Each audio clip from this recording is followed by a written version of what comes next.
मैं सारे क्वेश्चंस का आंसर करने लगा हूँ। ठीक है, बिस्मिल्लाहिर्रहमानिर्रहीम।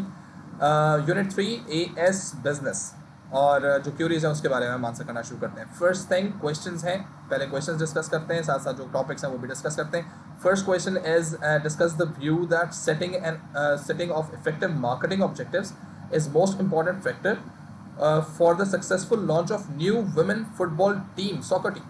ठीक है, अब देखो पहली बात तो ये कि ये क्वेश्चन अब अगर पेपर में आएगा तो ये पेपर में थोड़ा सा इसके वर्डिंग में थोड़ा सा चेंजेस आ जाएंगे। डिस्कस की जगह पे कीवर्ड आ जाएगा इवैल्यूएट का, और as soon as keyword evaluate का आएगा तो ये याद रखना कि you need to include other factors and you have to give opinion about it. सही है, और कंक्लूजन आपको देना होता है, डिस्कस में भी देना होता है, लेकिन आपको आप टू साइडेड आंसर कर सकते हैं डिस्कस के अंदर। इवैल्यूएट के अंदर you have to take a side whether you agree with this और नॉट। सही है, agreeing to this definitely you have to ensure you have to give some reason to it. और अगर हम बात करते हैं in terms of setting marketing effective marketing objective is the most important factor, तो ये स्टेटमेंट मैं कहता हूँ बिल्कुल सही है, एग्री कर रहा हूँ मैं इसके साथ। क्यों एग्री कर रहा हूँ? क्योंकि कीवर्ड लिखा हुआ आ गया है व्यू। सही है, व्यू आए, वेदर लिखा हुआ है, एक्सटेंट लिखा हुआ है, इन तीनों को आपने एक ही तरह से हैंडल करना है। सही है, यानी जो भी कोई स्टेटमेंट इसके बाद लिखी हुई होगी उसको पहले आप एग्री करोगे, एग्री करके उसका एनालिसिस, फर्दर एनालिसिस, उसका हाउ एवर करोगे, फिर आप डिसएग्री पे जाओगे कि नहीं ये चीज़ नहीं है, कुछ और चीज़ें भी सक्सेस के लिए इंपॉर्टेंट हो सकती हैं, उसका analysis, further analysis and then उसका हाउ एवर करोगे, फिर अदर फैक्टर्स पे आ जाओगे and then you have to decide whether it is true what the state question has said या इट इज़ फॉल्स। ठीक है, and then you have to conclude your answer. So marketing objective जो है, effective marketing objective रखने से क्या successful launch हो सकती है? मेरा ख्याल है येस हो सकती है। क्यों हो सकती है? क्योंकि मार्केटिंग ऑब्जेक्टिव जो है वो टारगेट बताता है किस तरह से आपने प्रमोशन करनी है, क्योंकि न्यू फुटबॉल टीम है, देयरफॉर उस नई फुटबॉल टीम को कहाँ पर, किस तरह से, किस प्रोडक्ट्स के साथ, किन सेगमेंट्स के अंदर, किस इवेंट के अंदर किस तरह से स्पॉन्सर करना है, ये सब चीज़ें वो क्लियर हो जाती हैं। इसकी वजह से you must have a clear guidance कि आपका ओवरऑल जो टारगेट मार्केट है वो उसको देख सके, सपोर्ट कर सके, स्पॉन्सर्स दे सके एंड डेफिनेटली उसके जो मर्केंडाइज वगैरह है वो बिक सकें। ठीक है, तो अगर मार्केटिंग ऑब्जेक्टिव सही नहीं होगा तो डेफिनेटली बिजनेसेस लाइक ये जो फुटबॉल टीम है इसका सक्सेसफुल लॉन्च जो है वो नहीं हो पाएगा, क्योंकि ज़्यादा पॉपुलर नहीं होगी। जब पॉपुलर नहीं होगी तो डेफिनेटली उसकी मर्केंडाइज वगैरह भी नहीं बिकेंगी। हाउएवर अगर हम मार्केटिंग ऑब्जेक्टिव्स के लिहाज से बात करें तो marketing objective according to different teams, different scenarios, different areas के तौर पे चेंज हो सकते हैं। If the particular team is launched before any event या any championship तो definitely merchandise की sales वैसे भी बढ़ सकती हैं, लेकिन अगर कोई ऑफ सीजन टीम लीड कर रहा हो, लॉन्च कर रहा हो, तो डेफिनेटली उसके लिए मार्केटिंग ऑब्जेक्टिव्स काफ़ी ज़्यादा मुश्किल होंगे अचीव करना।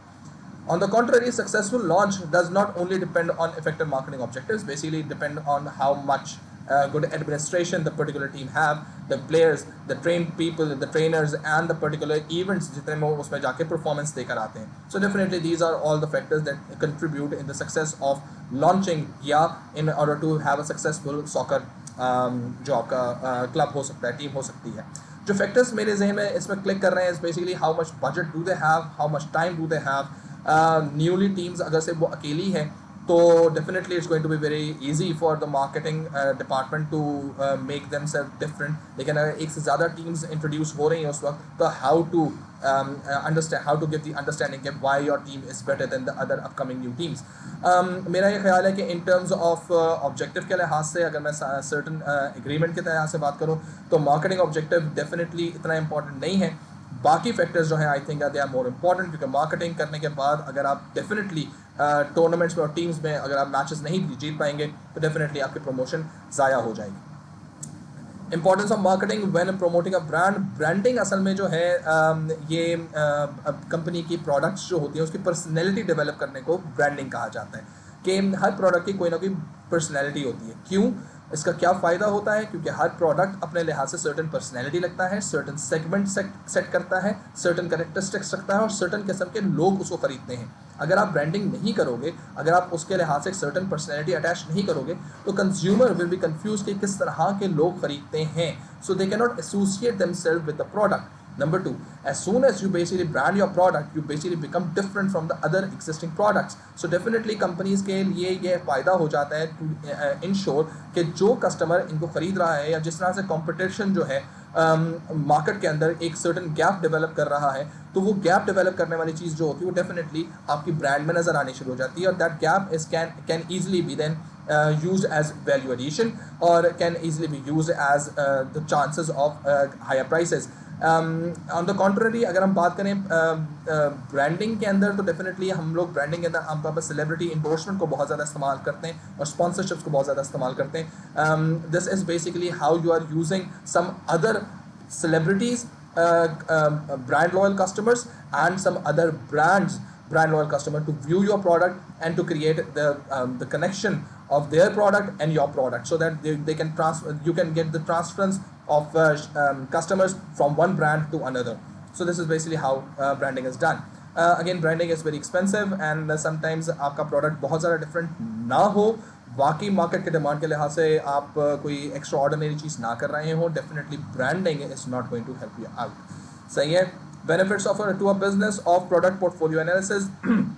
ओके, पोर्टफोलियो का बेसिक मतलब होता है range, variety, choice, collection. It's an album. ठीक है. सो जब आप पोर्टफोलियो एनालिसिस करते हैं तो आप ये देखते हैं कि आपकी जो कलेक्शन है वो कैसा परफॉर्म कर रही है. किसके कलेक्शन? प्रोडक्ट्स की, जो हमने प्रोडक्ट मार्केट में लॉन्च किए हैं. सिंपल एग्जांपल, अगर हम वॉल्स की आइसक्रीम्स के बारे में बात करते हैं तो आइसक्रीम्स उसकी बहुत सारी हैं. हर एक आइसक्रीम एक अलहदा प्रोडक्ट है और जो रेंज ऑफ प्रोडक्ट, जितनी भी रेंज ऑफ आइसक्रीम्स लॉन्च हो चुकी हैं वो सारी के सारी जो हैं दीज आर पोर्टफोलियो. अब कुछ आइसक्रीम्स अच्छा परफॉर्म कर रहे होंगे, कुछ आइसक्रीम्स बुरा परफॉर्म कर रहे होंगे, कुछ ओके परफॉर्म कर रहे होंगे, कुछ को बंद करने के मूड में होंगे, कुछ के अंदर नई वेरिएशंस ला रहे होंगे. क्यों करते हैं? So that those all products that have good demand in the market, you can come up with their variations, just like Cornetto के हर दफ़ा नए फ्लेवर्स आते रहते हैं, लेकिन they are not going to bring in any kind of variation in Jet Spot. सही है. तो जेट स्पॉट जो है वो उस पर हम वही ऑरेंज फ्लेवर खाते हैं. लाइम फ्लेवर आया लेकिन it was not a click. So यही वो चीज़ें हैं जो कंपनीज आमतौर पर देख रही होती हैं कि कौन सा प्रोडक्ट कैसा काम करता है.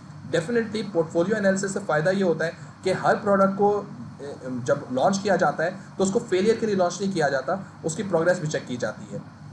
जब से प्रोग्रेस चेक की जा रही होती है तो डेफिनेटली ये देखा जाता है कि वेदर जो हमने मार्केट रिसर्च की थी, जो हमारी एक्सपेक्टेशन थी, उस लिहाज से प्रोडक्ट काम कर रहा है, रिस्पांस ले रहा है या नहीं ले रहा है, या टेकिंग मोर टाइम या टेकिंग लेस टाइम, या ओवरवेलमिंग रिस्पांस आ रहा है, या it is complete a failure. So market research तो हर एक के लिए की जाती है, लेकिन फिर भी मार्केट का रिस्पांस देखना पड़ता है. तो इस लिहाज से कंपनीज को पोर्टफोलियो एनालिसिस करने से फ़ायदा ये होता है कि किस प्रोडक्ट को आगे जाके एक्सटेंड करके एक मेजर ब्रांड में कन्वर्ट करना है, किस को ख़त्म कर देना है. जैसे पेप्सी ने डाइट कोक को, पेप्सी पिच ब्लैक को कैन के अंदर चेंज करके उन्होंने बहुत कोशिश की कि मार्केट के अंदर दोबारा से रिवाइव किया जाए. पेप्सी बोल्ड किया, पेप्सी डाइट किया, पेप्सी ब्लैक किया, लेकिन स्टिल क्योंकि डाइट के ऊपर डेफिनेटली बहुत सारे हेल्थ कॉन्शियस स्टेटमेंट्स आ चुकी हैं, therefore they are unable to generate its demand. Portfolio analysis करने के लिए हमारे पास दो टेक्निक्स होती हैं. प्रोडक्ट लाइफ साइकिल होती है, बॉस्टन मैट्रिक्स होती है. बॉस्टन मैट्रिक्स के बारे में बात आगे जो क्वेश्चन आने वाला है मैं उस पर करूँगा. ठीक है. अच्छा जी, प्रोडक्ट ओरिएंटेशन क्या चीज़ होती है? Advantage of product orientation. देखो, प्रोडक्ट ओरिएंटेशन का मतलब ये है कि आप प्रोडक्ट पहले बना लेते हैं और फिर उसकी डिमांड जनरेट करते हैं. जैसे मैंने पहले चैनल बना लिया, फिर मैं उसकी डिमांड जनरेट कर रहा हूँ. ठीक है. So this is basically my product orientation. अब प्रोडक्ट ओरिएंटेशन में होता ये है कि since you basically create a product and people are happy without that particular product being produced और लॉन्च इन द मार्केट. सही है. क्योंकि मार्केट में लोगों को डिमांड के बारे में तो उसको पता ही नहीं है. सही है. For example, if somebody is like, let's go back few like decades back, तो लोगों की अगर आईसाइट ख़राब होती थी तो मैक्सिमम क्या करते थे? वो मैक्सिमम चश्मा पहन लिया करते थे जब लेंसेज नहीं थे. ठीक है. Then they started talking about कि यार देखो, चश्मा लगाते हो, फ्रेम लगाते हो, फ्रेम के अंदर आपकी शक्ल पे सूट नहीं करता, तो therefore there has to be something that can just specifically targeted to your eyeball, और उसमें आप लेंस लगा दो. लोगों ने कहा अच्छा, लोग लेंसेज के लॉन्च से पहले सक्सेसफुल थे, खुश थे, सोशली एक्सेप्टेड थे और बुरा भी नहीं लगता था, लेकिन फिर एकदम से उनके दिमाग में डाला गया कि देखो ये लेंसेज, ये चश्मे लगाने से आपकी आंखों में जो है वो, नाक पे आपके वो डिफरेंट तरह के पैचेस पड़ जाते हैं, and it's rusty and so on and so forth, you need to clean them and blah blah blah चीज़ें नीड डेवलप की. फॉरेन से वैसे उसके बाद उन्होंने लेंस लॉन्च कर दिया. ठीक है. फिर लेंस के अंदर कहा भाई लेंस एक ही कलर का क्यों हो, आपकी आंखों के कलर भी चेंज होने चाहिए. अब कल को ये बताना शुरू कर देंगे लेंस में से लाइट निकल रही हो तो आप बनाना शुरू कर देंगे. ठीक है. तो प्रोडक्ट ओरिएंटेशन में ये चीज़ होती है. आप एक नई चीज़ मार्केट में लॉन्च करते हैं जिसकी मार्केट में रिक्वायरमेंट होती नहीं है, आप रिक्वायरमेंट जनरेट करते हैं. फ़ायदा क्या? As soon as you generate the market demand, you are the only one selling the particular product then. सही है. with the particular problem. और आप वो प्रॉब्लम आइडेंटिफाई करते हैं, बाकी ने वो प्रॉब्लम आइडेंटिफाई नहीं की होती, तो यू क्रिएटेड अ प्रॉब्लम, जैसे कोविड, सही है, द प्रॉब्लम वॉज क्रिएटेड, सही है, so that vaccine should be sold. ये तो खैर एक बहुत बड़ा एक माफिया, फार्मा माफिया है, जो ग्लोबल माफिया है, जो बाकायदा कहा जाता है कि बीमारियां बाकायदा जनरेट की जाती हैं टू सेल द ड्रग्स, ठीक है, ताकि उसकी वैक्सीन और एंटीडोट्स बेचे जा सकें, ठीक। तो दिस इज बेसिकली समथिंग जो कि प्रोडक्ट ओरिएंट की जाती है। जैसे ही आपने प्रोडक्ट लॉन्च किया कि you are the only one, तो you find the monopoly in this, ठीक है। If it is successful, definitely you have all the profits, you have all the customers as your brand loyal customers, and you have maximum sales and you can charge any price. However problem इसकी ये है कि you really don't know कि how the market trend happens, कब ये चलेगा कब नहीं चलेगा, किस तरह से कस्टमर से वेरिएशन चाहता है नहीं चाहता। So it's going to be a first mover advantage जो आपको मिलता है। याद रखना मार्केटिंग के अंदर दो टर्म्स होती हैं, फर्स्ट मूवर एडवांटेज जो बेसिकली प्रोडक्ट ओरिएंटेशन में हासिल की जाती है, और उसके बाद होता है सेकेंड मूवर एडवांटेज, यानी कि पहले एडवांटेज, पहला वाला जो है वो मूव कर ले, वो जो जो गलतियां कर रहा होगा मैं वैसी गलतियां नहीं करूंगा, और मैं नेक्स्ट सेकंड मूव एडवांटेज के अंदर मैं उन मसलों को रिजॉल्व करके अपना नया प्रोडक्ट लॉन्च करके ज़्यादा बेहतर सक्सेसफुल प्रोडक्ट लॉन्च कर सकता हूँ, सही है। सो ये it happens with Tesla. Tesla ने जब इलेक्ट्रिकल कार्स लॉन्च की तो एवरीबडी लाइक टोयोटा, होंडा, हर गाड़ी, हुंडई, हर गाड़ी वालों ने इलेक्ट्रिकल कार्स के ऊपर काम कर रहे थे, लेकिन उन्होंने कहा नहीं, let Tesla launch the product, let see के हाउ द मार्केट रिएक्ट्स, सही है, let see what mistakes are they going to make, so we are going to learn from their mistakes, from his mistakes, and we are going to launch our product according to the market, how the market responded. Tesla ने गलती नहीं की, सही है। सो ये भी आमतौर पर होता है। तो सेकंड मूवर एडवांटेज में sometimes you remain the second, then you can not be the first one, ठीक। Then difference between demographic and psychographic techniques of market segmentation, what is quantitative data and how can sorry, how can it be asked in paper, what is product positioning, मतलब सारा कुछ ही पूछ लो तुम यार, ठीक है। पहली बात है डेमोग्राफिक्स सेगमेंटेशन होता क्या है, बहुत बड़ी मार्केट है, उस मार्केट में से कुछ लोग, जैसे बहुत सारे ए लेवल्स के बच्चे हैं, उनमें से आप लोग इस वक्त ऑनलाइन बैठे हो, ठीक है, सेगमेंट हो।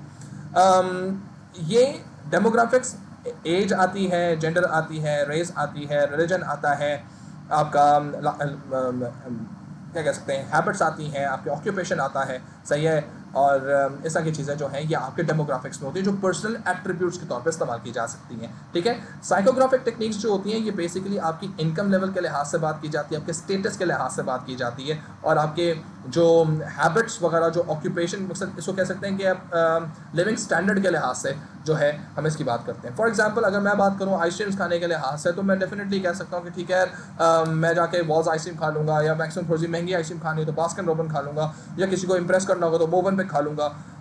देयर आर चांसेस कि कुछ लोग ऐसे अमीर होंगे जो शायद घर पे बुला कर अपने लिहाज से आइसक्रीम्स खुद बनवाएं, तो ये बिल्कुल ही अलग कहानी है, ये साइकोग्राफिक में चला जाएगा, ठीक है। क्वांटिटेटिव डेटा होता क्या है जनाब, जो हम काउंट कर सकें, कितने लोग, कितना परसेंट, सही है, कितने यूनिट्स बिके, कितना प्रॉफिट आए, ये क्वांटिटेटिव डेटा है। क्वालिटेटिव डेटा हमारा ओवरऑल इंप्रेशन जो है वो सही था नहीं था, प्रोडक्ट जो था वो उसकी कलर क्वालिटी सही थी, यानी कि इनटेंजिबल एट्रीब्यूट्स की अगर हम बात कर रहे हो तो definitely this we are talking about qualitative data, सही है। क्वेश्चन कैसे पूछा जा सकता है, सेगमेंटेशन के फ़ायदे पूछे जा सकते हैं, सेगमेंटेशन के बारे में एक स्टेटमेंट आ सकता है। I won't be like giving an example over here कि किस तरह का स्टेटमेंट आ सकता है, क्योंकि this type of question you are going to read in paper 1 unit 3 में से जो मैं बना के दूंगा, उसमें आपको ये क्वेश्चन नज़र आएगा सेगमेंटेशन में से, ठीक है। So just hold your horses. Product positioning क्या चीज़ होती है, देखो पोजीशन का मतलब ये होता है कि आपने कहाँ रखना है प्रोडक्ट को, कंज्यूमर के माइंड में रखना है, कंज्यूमर के हार्ट में रखना है, सही है, या दिमाग में रखते हो या दिल में रखते हो, अल्लाह अल्लाह खैर सल्ला। दिमाग में रखते हो तो याद रखो, दिमाग में रखने का मतलब ये कि आपने कस्टमर को ये कहा है कि बेटा जी पहले प्रोडक्ट इस्तेमाल करो, इस्तेमाल करने के बाद कंज्यूमर देखे कि उसको प्रोडक्ट का फ़ायदा हुआ या नहीं हुआ, और फिर वो प्रोडक्ट खरीदे, यानी कि वो प्री बाइंग बिहेवियर और पोस्ट बाइंग बिहेवियर को कंपेयर करके नेक्स्ट बाइंग को रैशनलाइज करें, नेक्स्ट बाइंग की तरफ हो जाए। जब आप बाय हार्ट पोजीशन करते हो तो इसमें होता क्या है कि you emotionally persuade them, you influence them, सही है, यू असर्ट कि यू नीड टू बाय, कैसे, सेलिब्रिटीज के इंडोर्समेंट के थ्रू, ठीक है, सर्टन सिचुएशन की एंडोर्समेंट के थ्रू, यार देखो अमीर लोग ये इस्तेमाल कर रहे हैं, देखो यार खुश लोग ये इस्तेमाल कर रहे हैं, देखो यार सक्सेसफुल लोग ये इस्तेमाल कर रहे हैं, देखो यार फैमिली लोग इस्तेमाल कर रहे हैं, देखो फैमिली कितनी खुश है. सो जब when you look back to your family और योरसेल्फ, तो यू से कि यार मुझे अच्छा भी दिखना है, मुझे सोशली एक्सेप्टेड भी होना है, मुझे खुश भी रहना है, मुझे सक्सेसफुल भी होना है, तो why don't I buy it. तो regardless you need that product और नॉट, यू बाय इट. सही है. जितना स्किन केयर प्रोडक्ट जो है वो आपका पोजीशन बाय हार्ट हुआ है ना, इससे ज़्यादा और कोई चीज़ पोजीशन बाय हार्ट नहीं हो सकती. सही है. आपको बकायदा इन्फ्लुएंस किया जाता है कि आप ये प्रोडक्ट इस्तेमाल करें, गोरे चिट्टे हो जाएंगे, आप ये इस्तेमाल करें, आपके मुंह पर से दाने खत्म हो जाएंगे, जितने भी आपकी ओपनिंग्स हैं मुंह के अंदर वो सारी खत्म हो जाएंगी, आपके नॉस्ट्रल्स भी बंद हो जाएंगे. लेकिन नहीं होता इस तरह से, बहुत अजीब सी चीज़ होती है. इवन फेयर एंड लवली को अपना नाम चेंज करना पड़ गया है fair and glow and lovely के अंदर तो फेयरनेस के ऊपर उन्होंने कलर के ऊपर डिस्क्रिमिनेशन मार दी है. सही है. It happens like that. So positioning is like that. You over position it, like hype develop करते हो, या under position it, you just can say कि फाइन ठीक है, देखो प्रोडक्ट इस्तेमाल करके देख लो, if it is good you just buy it. Classifying markets, qualitative and quantitative market. Quantitative and qualitative market, market तो नहीं है, मार्केट रिसर्च डेटा होता है बेटा. सही है. External information sources. Secondary research के अंदर आपके पास न्यूज़लेटर्स होते हैं, न्यूज़पेपर्स होते हैं, इंटरनेट होता है, कॉम्पिटिटर्स की रिपोर्ट होती है, गवर्नमेंट की रिपोर्ट होती है, इंडस्ट्रियल रिपोर्ट्स होती हैं, कोई स्पेशलाइज्ड ग्रुप होता है उसकी रिपोर्ट्स होती हैं. तो these are all there. Classifying markets की अगर हम बात करें तो वी हैव कंज्यूमर मार्केट के, जैसे हम लोग कोई product, pen, pencil, AC, computer, laptop, mobile phone, TV, cinema के टिकट्स. सही है. रेस्टोरेंट जाके हम लोग खा रहे होते हैं खाना, तो that's basically your consumer market. एक इंडस्ट्रियल मार्केट भी होती है, जैसे फॉर एग्जांपल कोई फूड हाउस है, वो किसी एयरलाइन के लिए उनके पैसेंजर्स के लिए खाना बना रहा हो, तो definitely that is going to be industrial market. ठीक है. आपके घर के लिए सीमेंट बनाए हैं, इंडस्ट्रियल प्रोडक्ट है. सरिया बना रहे हैं, इंडस्ट्रियल प्रोडक्ट है. किसी मॉल के लिए वो बनाया जा रहा है, एयर कंडीशनिंग यूनिट बनाया जा रहा है बाय हायर और बाय डॉलेंस. So that's basically your industrial product. सही है. इंटीग्रेटेड मार्केटिंग मिक्स क्या होता है? It's a very important point जो आपको अपने हमेशा मार्केटिंग मिक्स के आंसर में लिखना है. मार्केटिंग मिक्स इंटीग्रेटेड, देखो 3 तरह के मार्केटिंग मिक्स होते हैं. सही है. पहले तो मार्केटिंग मिक्स क्या होता है? मार्केटिंग मिक्स होता है प्रोडक्ट, प्राइस, प्लेस, प्रमोशन. सही है. प्रोडक्ट, प्लेस, प्राइस, प्रमोशन को मार्केटिंग मिक्स भी कहते हैं, मार्केटिंग स्ट्रेटजी भी कहते हैं. सही. अगर 4 P's आपस में एक दूसरे से इंटरकनेक्टेड हो, ठीक है, तो उसको कहा जाता है इंटरकनेक्टेड, को कहा जाता है इंटीग्रेटेड मार्केटिंग मिक्स. यानी प्रोडक्ट में हल्का सा चेंज आए तो प्राइसिंग में भी चेंज आ जाएगा, तो प्रमोशन भी चेंज हो जाएगी, तो प्लेस भी चेंज हो जाएगी अकॉर्डिंगली. प्लेस में चेंज लेकर आओगे तो प्रमोशन के अंदर भी डायनामिकली चेंज आएगा, प्राइसिंग के अंदर भी हम थोड़ा बहुत चेंज करेंगे, और प्रोडक्ट के अंदर भी चेंजेस आने चाहिए. ठीक है. So this is if 1 P is adjusted and the remaining 3 P's adjust accordingly. ठीक है. This is known as integrated marketing mix. अगर 4 P's को 4 C's से कनेक्ट कर दिया जाए, ये याद रखो 4 C's कोर्स का पार्ट नहीं है. ठीक है. सो अगर 4 P's को 4 C's से कनेक्ट कर लिया जाए तो इसको कहते हैं कोऑर्डिनेटेड मार्केटिंग मिक्स. और एक मार्केटिंग मिक्स जो कोऑर्डिनेटेड भी हो और इंटीग्रेटेड भी हो, so कहते हैं effective marketing mix. So we basically have one terminology of marketing mix, we have another terminology known as integrated marketing mix, and we have the third terminology known as effective marketing mix. और याद रखो इन तीनों के लिए एक word इस्तेमाल किया जा सकता है, marketing strategy. ठीक है. Then there is a question of contribution and total contribution. Contribution and total contribution is unit number 4, I guess. So I won't be answering it. Above the line and below the line promotion. Above the line, जब आप कोई इश्तेहार, किसी तरह की advertisement campaign अगर आप किसी मीडिया के थ्रू चलाते हैं, न्यूज़पेपर में चलाते हैं, सिनेमाज में चलाते हैं, इंटरनेट पे चलाते हैं, TV पे चलाते हैं, मूवीज़ के दरमियान चलाते हैं, ये सारा अबव द लाइन है. रिमेंबर दैट मूवी के दरमियान कोई एक सीन होता है जिसके किसी सर्टन ब्रांड के आगे आपका कोई करेक्टर, मूवी का करेक्टर खड़ा हुआ होता है, वो ब्रांड बहुत ज़्यादा विजिबल होता है, ये स्पॉन्सर हुआ होता है, ये बाकायदा उन्होंने एडवर्टाइजमेंट की होती है कि as soon as you view that particular movie, that particular scene, you know कि this kind of product is also available, consume करते हुए दिखाते हैं. सही है. This is above the line. Below the line is also known as sales promotion. ठीक है. जहाँ पर आप ऑफर्स लगाते हैं, बाय 1 get 1 फ्री करते हैं, कूपन्स लगाते हैं, परसेंटेज ऑफ लगाते हैं, कॉम्पिटिशन लगाते हैं, जीतो पाकिस्तान में चीज़ों को भेज देते हैं. सही है। अच्छा जी, अब आ जाइए Boston matrix. Boston matrix once upon a time it was in A2, now it is in AS। Please ध्यान में रखिएगा कि ये AS में आज तक कभी टेस्ट नहीं हुआ, और ये प्लीज़ ध्यान में रखिएगा कि जो टेस्ट में अभी पेपर में क्वेश्चन आने वाले हैं, मतलब जो मैं आपको पेपर 3 यूनिट 3 का पेपर 1 बना के देने वाला हूँ, बॉस्टन मैट्रिक्स वहाँ एग्जिस्ट कर रहा है। ठीक है, सो या देयर आर सम क्वेश्चंस जो आप लोगों ने टॉपिक है, डेफिनेटली सारा कोर्स ही पूछ लिया तो क्वेश्चंस तो आएंगे इसके अंदर। सो बॉस्टन मैट्रिक्स असल में होता क्या है, दो कैटेगरीज हैं, ठीक है, दो डायमेंशंस हैं, दो एट्रीब्यूट्स हैं, सही है। एक एट्रीब्यूट है मार्केट ग्रोथ का और एक एट्रीब्यूट है मार्केट शेयर का, सही है। मार्केट ग्रोथ का मतलब ये है कि इंडस्ट्री एट्रैक्टिव है या नहीं है। अगर मार्केट ग्रोथ हाई है तो इंडस्ट्री एट्रैक्टिव है, सही है। और मार्केट ग्रोथ अगर लो है तो इसका मतलब है मार्केट, अब इंडस्ट्री जो है वो एट्रैक्टिव नहीं रही, मैच्योर हो गई है। What is the meaning of attractiveness? यहाँ पे प्रॉफिट चांसेस हैं, यहाँ पर रिसर्च करने के चांसेस हैं, यहाँ पर आपको क्रिएटिविटी के चांसेस हैं, यहाँ पर इनोवेशन लाने के चांसेस हैं, यहाँ पे कस्टमर को थोड़ा सा बेवकूफ़ बनाकर उसको थोड़ा सा परसुएड करके चीज़ को ट्विस्ट करके आप प्रोडक्ट लॉन्च कर सकते हैं। There is a gap in the market, consumers demand certain product but that particular demand is not fulfilled completely, supply demand के दरमियान गैप है। सो ये तमाम तर वो चीज़ें होती हैं जो कि मार्केट एट्रैक्टिव, इंडस्ट्री एट्रैक्टिवनेस को शो करती हैं। तो अगर आपका प्रोडक्ट मार्केट ग्रोथ हाई में नज़र आ रहा होगा तो वो आपका मार्केट ग्रोथ हाई का मतलब ये है कि इंडस्ट्री के अंदर ये तमाम तर फैक्टर्स एग्जिस्ट कर रहे हैं। जब आप मार्केट शेयर की बात करते हैं, सही है, तो मार्केट शेयर इस बिजनेस के प्रोडक्ट की परफॉर्मेंस के ऊपर हम बात करते हैं। शेयर ज़्यादा है अच्छी बात है, शेयर बुरा है बुरी बात है, यानी परफॉर्मेंस ऑफ द बिजनेस। तो ये जो बॉस्टन मैट्रिक्स है ये बेसिकली कंपेयर करता है इंडस्ट्री एट्रैक्टिवनेस को और बिजनेस की परफॉर्मेंस को, यानी प्रोडक्ट की परफॉर्मेंस को। अब ये याद रखना कि जब इन दोनों को जब हम कंपेयर करते हैं तो हमारे पास 4 तरह के नाम आ जाते हैं। सही, अजीब से नाम है लेकिन नाम आ जाते हैं। बॉस्टन मैट्रिक्स असल में बताता क्या है कि कंपनी को स्ट्रेटेजाइज कैसे करना है अपने पोर्टफोलियो एनालिसिस को, सही है, किसके ऊपर क्या काम करना चाहिए। So number 1, we have high market share with high market growth. ठीक है, एक ऐसा पर्टिकुलर प्रोडक्ट जो बहुत अच्छा परफॉर्म कर रहा है और एक ऐसा पर्टिकुलर प्रोडक्ट जो जैसी इंडस्ट्री में बैठा हुआ है वहाँ पर प्रॉफिटेबिलिटी के, रिसर्च के, क्रिएटिविटी के अपॉर्चुनिटीज़ वहाँ पर बहुत ज़्यादा हैं। इस तरह के प्रोडक्ट कहा जाता है स्टार, सही है। स्टार प्रोडक्ट्स, वाई स्टार्स, क्योंकि पुराने ज़माने के अंदर जब लोगों को डायरेक्शंस ढूंढनी होती थी सो स्टार्स बेसिकली उनको वो रास्ते बताया करते कि where is north, where is east and so on and so forth. So that is how they basically get their direction.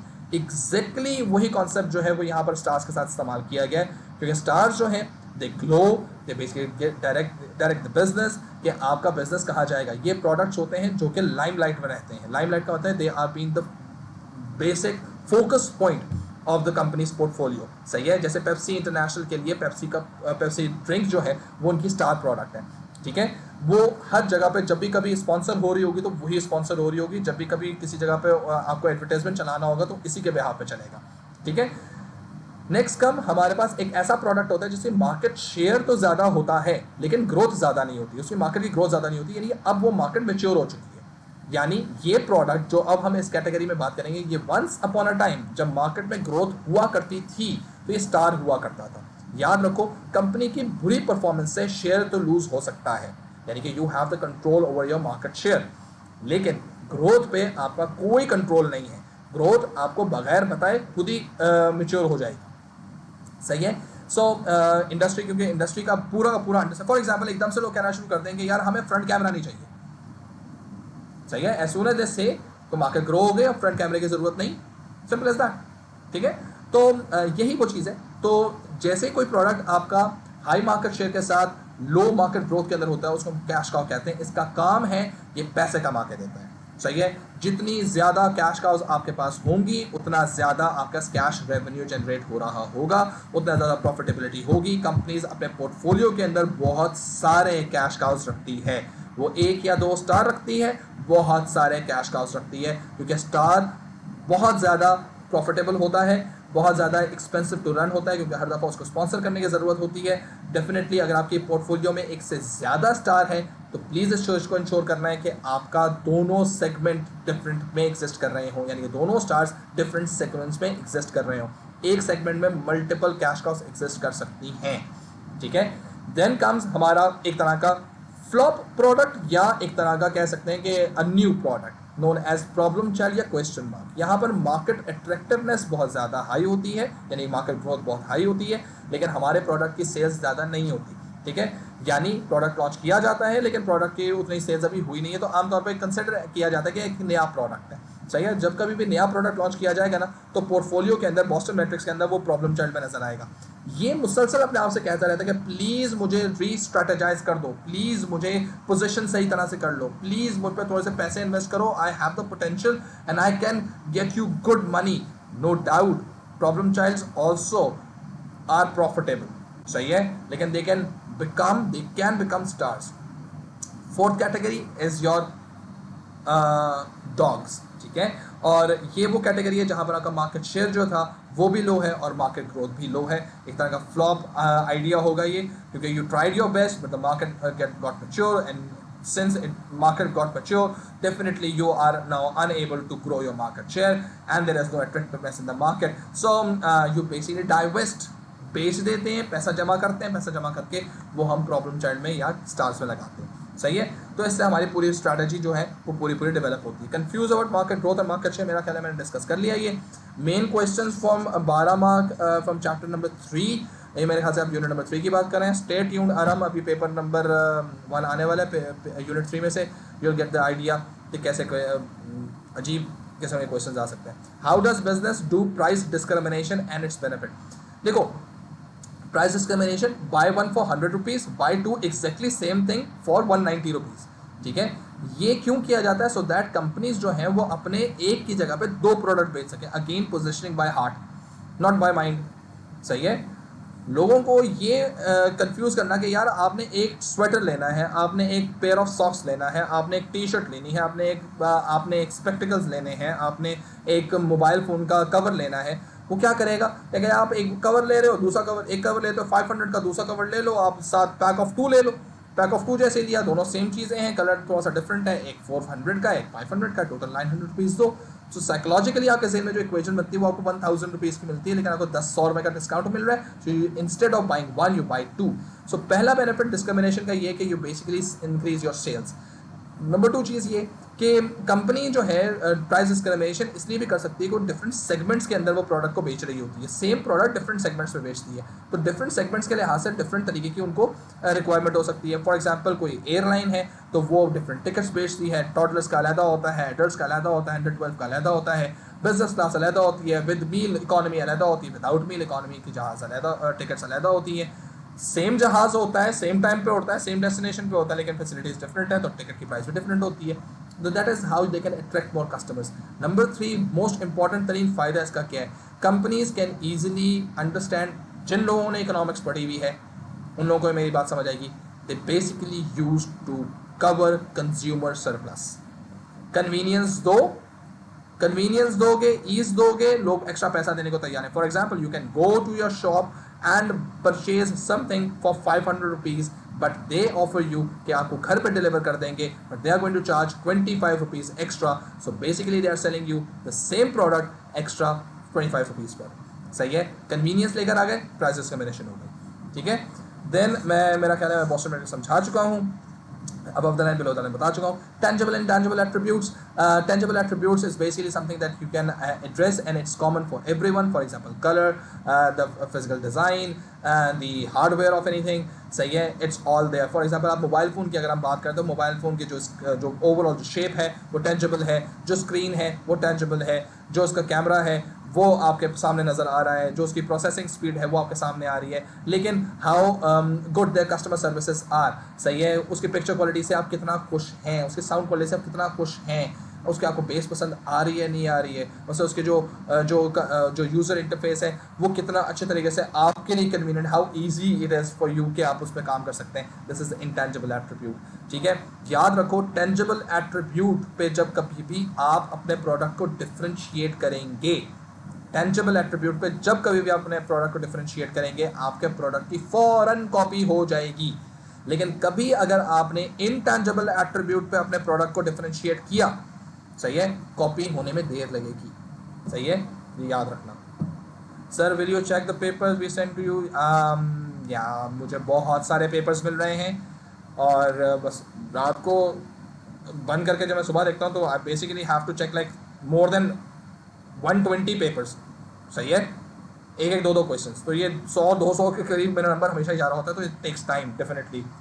सो या sir, national market regional market syllabus में हैं? इफ हैं तो बता दें। देखो, नेशनल और रीजनल मार्केट्स जो हैं ये ओरिजिनली कोर्स का पार्ट हैं, लेकिन इसके ऊपर सिर्फ एक आध दफ़ा क्वेश्चन आया हुआ है। Just to give you idea कि नेशनल मार्केट्स इज बेसिकली पूरे पाकिस्तान की मार्केट्स की बात करते हैं, और रीजनल मार्केट्स का मतलब ये होगा हम डिफरेंट कॉन्टिनेंट्स एरिया की बात करेंगे। फॉर एग्जांपल रीजनल मार्केट्स के अगर हम जाएंगे तो हमारे इंक्लूड हो जाएगा उस रीजन के अंदर इंडिया भी आ जाएगा, बांग्लादेश भी आ जाएगा, नेपाल भी आ जाएगा, एंड श्रीलंका वगैरह भी आ जाएगा, same having the same kind of demographics. ठीक है, we can not include Russia in it, क्योंकि रीजन के अंदर रशिया है लेकिन उसके डेमोग्राफिक्स डिफरेंट है।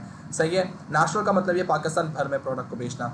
ठीक है, above the line below the line हो गया। How segmentation refer to differentiated marketing. Some differentiated marketing का मतलब ये होता है बेटा कि डिफरेंशिएट करने का मतलब ये होता है कि आपने चीज़ को डिफरेंट एक्सक्लूसिवली क्या कह सकते हैं ऑल्टर किया जाता है किसी प्रोडक्ट के लिहाज से। फॉर एग्जांपल आपने कोई पेन लिया है, ठीक है, ग्लिटर पेन है आपके पास। अब ग्लिटर पेन जो है किसी आर्टिस्ट के लिए बनाया जाता है, तो डेफिनेटली उसमें वो बहुत सारे कार्टून कैरेक्टर्स नहीं लगाएगा, लेकिन अगर बच्चों के लिए बनाया जाएगा तो उसमें कार्टून कैरेक्टर्स लगाए जाएंगे। That is the differentiation with respect to the segment. सही है, how can we do effective promotion and what are its benefit. देखो, effective promotion it depends on the product and the market segment. Sometimes the market segment can see कि हमारे पास सिर्फ wall choking अगर हो जाए, सो guerrilla marketing जिसको कहा जाता है, वॉल चॉकिंग अगर कर दिया जाए तो वही हमारे लिए काफ़ी होता है। जैसे आप लोगों ने वॉल्स पे लिखा हुआ होगा, देखा होगा, आमिर बंगाली पसंद की शादी, आप महबूब आपके कदमों में, and so on and so fourth. ये एक सर्टन सेगमेंट है, उसके लिए परफेक्ट है, उसके लिए परफेक्ट मार्केटिंग है। उनको कोई टीवी पे इश्तिहार देने की ज़रूरत नहीं है, उनको कुछ नया, उनको कोई पम्फलेट्स बनाने की ज़रूरत नहीं है, वो वॉल चॉकिंग करते हैं, that's it, they got the clients. सही है, लेकिन on the contrary promotion effective करने के लिए कोक वालों को कोक स्टूडियो लॉन्च करना पड़ गया। ठीक है, सो that's basically a completely different mindset. ठीक है, इसी तरह से अगर हम देखें एक सोसाइटी है, सही है, जो इस्लामाबाद के एरिया में बनी हुई पाक व्यू, उसने पाकिस्तानी टीम को उसने स्पॉन्सर कर दिया, उसके प्रमोशन के लिहाज से ये चीज़ चल रही है।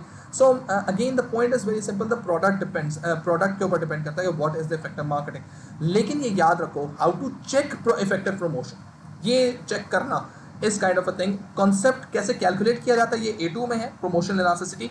लेकिन यहाँ पर इसको ये देखना कि कैसे प्रमोशन इफेक्टिव हुई है नहीं हुई है, वो बता देता हूँ। नंबर 1, प्री प्रमोशन सेल्स और पोस्ट प्रमोशन सेल्स, यानी प्रमोशन करने से पहले सेल्स और प्रमोशन करने के बाद की सेल्स को कंपेयर किया जाता है। सही है, और उसके रेवेन्यूज को भी कंपेयर किया जाता है कि अगर हमने प्रमोशन करने से पहले हमारी टोटल रेवेन्यू था फॉर एग्जांपल 10 मिलियन का, और प्रमोशन करने के बाद हमारा जो रेवेन्यू बूस्ट करके 40 मिलियन चला गया है, तो हमें 30 मिलियन की हमें पोस्ट इंक्रीज नजर आ रही है। ठीक है, लेकिन हमने प्रमोशन नहीं की। अगर प्रमोशन हमने 50 मिलियन की है तो 50 मिलियन लगा के अगर सिर्फ 30 मिलियन हासिल किया तो इफेक्टिव प्रमोशन नहीं है। ठीक है, नंबर 2, क्या इस प्रमोशन के बाद हमारा ब्रांड बना, क्या हमें मुसलसल इसी तरह से प्रमोशन करनी पड़ेगी। ठीक है, क्या ये is it one time promotion or for good we are there in the market. So ये भी प्रमोशन इफेक्टिवनेस की तरफ देखी जाती है। Plus how different the promotion is, can it be copied by our competitor. सही है, नंबर 4, इफेक्टिव प्रमोशन के अंदर आप ये बात करते हैं कि आपका जो कस्टमर है वो कितना ज़्यादा, एक तो सेल्स बढ़ती है, एक ब्रांड लॉयल सेल्स बढ़ती है। ब्रांड लॉयल सेल्स का मतलब ये होता है कि आपको परसुएट करते हैं, आप दोबारा से उनको रीपरचेज की तरफ लेकर आ सकते हैं ईजीली। सो आपकी रीपरचेज बढ़ी या नहीं बढ़ी, तो this is how you can assess के whether your promotion is effective or not. ठीक है, ओके। ऑब्जेक्टिव्स की हिरार्की एक बार बता दें। यूनिट 1 को जाके देख लो बेटा जी, ऑब्जेक्टिव हिरार्की बताइए। CRM एक्सप्लेन कर दे, customer relationship management. Customers are very important for any business, कहा जाता है customers are the real boss. सही है, सो कस्टमर्स जो कहते हैं वो करना पड़ता है। कस्टमर रिलेशनशिप मैनेजमेंट क्या है, आप कस्टमर की जो क्यूरीज हैं उनको जल्द से जल्द रिस्पॉन्ड करते हैं, उनके साथ आप कम्युनिकेट करते हैं, उनके साथ आप बॉन्ड डेवलप करते हैं, रिलेशनशिप डेवलप करते हैं, so that they have the trust in your product and your service, so that you can charge higher prices. You give them early discounts, make them convenient, make them like addict to your product, and then you start increase the prices so that they keep on purchasing the product. CRM basically आपकी customer services को भी improve करता है, जिसकी वजह से आपके customer की जो पोस्ट बाइंग एक्सपीरियंस है, खरीदने के बाद का एक्सपीरियंस, उसको बेहतर करने के लिए आप CRM का इस्तेमाल करते हैं। सिमिलरली CRM जो है आपकी एक तरह की इंटेंजिबल एट्रीब्यूट भी है। अगेन मैंने फिर वही बात रिपीट करूंगा कि अगर आपने टेंजिबल एट्रीब्यूट में कोई चीज़ चेंज की है, सही है, वो इजीली कॉपी हो जाएगी, लेकिन आपने इनटेंजिबल चीज़ में कोई चीज़, इनटेंजिबल एट्रीब्यूट में कोई चीज़ चेंज की है, डेफिनेटली उसमें देर लगेगी कॉम्पिटिटर्स को वो करने में, कॉपी करने में। Definitely you can create a differentiation over there. Sir हम जो मार्केट सेगमेंट करते हैं उसमें पढ़ा है डेमोग्राफिक सेक्टर, उसमें कंफ्यूजन। मेरे ख्याल से मैंने डेमोग्राफिक समझा दिया है। एज, रिलीजन के लिहाज से जब आप सेगमेंट कर सकते हैं, एक से ज़्यादा तरीके से भी कर सकते हैं। मसलन ऐसा भी हो सकता है कि आप एज, जेंडर और रेस और इनकम के लिहाज से आप काम करना शुरू करते हैं, तो इट्स ऑल देयर। तो the more complex you make your criteria for segmentation, the more different your product could be. Socio economic groups कौन से होते हैं ये बता चुका हुआ हूँ, जो हाई एलिट्स होते हैं उनके लिहाज से हम बात कर रहे होते हैं, सही है। बॉस्टन मैट्रिक्स से क्वेश्चन कैसे आ सकता है? पहली बात तो ये है कि उसके चारों कैटेगरीज जो हैं, dog, cash cow, problem child और स्टार्स, इनकी डेफिनेशन आ सकती हैं, इनकी कैरेक्टरिस्टिक्स के बारे में पूछा जा सकता है, इनकी एक एडवांटेज एक डिसएडवांटेज के बारे में पूछा जा सकता है। बॉस्टन मैट्रिक्स के स्टेटमेंट के साथ पूछा जाता है। इवैल्यूएट, जैसे आप लोगों के पास अगर मेरा प्रिपरेशन पेपर हो तो उस प्रिपरेशन पेपर के अंदर भी मैंने बॉस्टन मैट्रिक्स से क्वेश्चन पूछा है, वैसा क्वेश्चन भी आ सकता है, ठीक है। प्रमोशन मेथड्स कौन कौन से होते हैं? बहुत सारे होते हैं बच्चे। अबव द लाइन एडवर्टाइजमेंट पहला होता है, सही है, जिसमें हम informative, persuasive and reminder advertisements वगैरह कर रहे होते हैं, directly communicating the product to the customers. Informative कब करते हैं? जब प्रोडक्ट की स्पेसिफिकेशंस के बारे में बताते हैं, जब प्रोडक्ट थोड़ा सा नया होता है। लेकिन परसुएसिव कब करते हैं? जब ब्रांड बन जाता है। सो एक नया मोबाइल फ़ोन आएगा तो डेफिनेटली अपनी स्पेक्स के बारे में बात करेगा, लेकिन अगर एक ब्रांड है वो कहता है, जैसे आईफोन है, वो कहता है भाई हम मैं तो आईफोन हूँ, बस खत्म बात, 14 है, 13 है, 12 है, 15 है, 27 है, व्हाटएवर, सो आईफोन है, खरीद लिया जाएगा, परसुएसिव, ठीक है। देन हमारे पास सेल्स प्रमोशन आती है। सेल्स प्रमोशन के अंदर हमारे पास जो है डिफरेंट तरीके की जो एडवर्टाइजमेंट होती हैं इन टर्म्स ऑफ प्रमोशन दी जाती है, वॉग ऑफ दिए जाता है, by one get one free, percentage of, competition वगैरह दिए जाते हैं, ये काम आपके पास है। फिर आपके पास डिजिटल मार्केटिंग आ जाती है, which is very very very very very important क्योंकि इट्स अ न्यू थिंग। इसमें अगर सोशल मीडिया मार्केटिंग आ जाती है, इसमें आपकी वायरल मार्केटिंग आ जाती है, इसके अंदर आपके पास डिफरेंट प्लेटफॉर्म्स के ऊपर आप जो वेबसाइट्स वगैरह बनाते हैं वो आ जाते हैं। ये चीज़ें आपकी सारी डिजिटल मार्केटिंग में आती हैं। SMS मार्केटिंग आपके पास यहाँ पर आती है, ईमेल मार्केटिंग यहाँ पर आती है, सोशल मीडिया मार्केटिंग यहाँ पर आती है, वेबसाइट मार्केटिंग यहाँ पर आती है। तो ये डिजिटल मार्केटिंग यहाँ पर एग्जिस्ट कर रही होती है। Then we have personal selling, direct sellings के ऊपर भी होती हैं, ये आमतौर पर बिजनेस टू बिजनेस चल रही होती हैं। लोग अपने लिंक्स के थ्रू चीज़ें आगे बेच रहे होते हैं। डायरेक्ट सेलिंग होती है, पर्सनल सेलिंग होती है। I really don't know whether you ever have experience this और नॉट, लेकिन बहुत जगहों पे ऐसा होता है कि प्रोडक्ट घर पर लाकर बेची जाती है, पर्सनलाइज सेलिंग की जाती है, ठीक है। और ये एलीट किस्म की, अगर आपने सूटिंग्स, अगर आपने सूट्स वगैरह बनाने हो या आपके ड्रेसेस वगैरह हो, तो बाकायदा घर पे आके जो डिज़ाइनर्स होते हैं वो घर पे आते हैं और वो काम करते हैं। तो you might have seen those people or you are one of them. So this is basically all type of marketing over there. Demographic के लिहाज से बात कर दी है मैंने। Analyze the difference between 4Cs and 4Ps approach. 4Cs approach बेटा जी कोर्स से बाहर चली गई है तो हम पूछेंगे नहीं। 4P अप्रोच के बारे में बात कर चुका हूँ।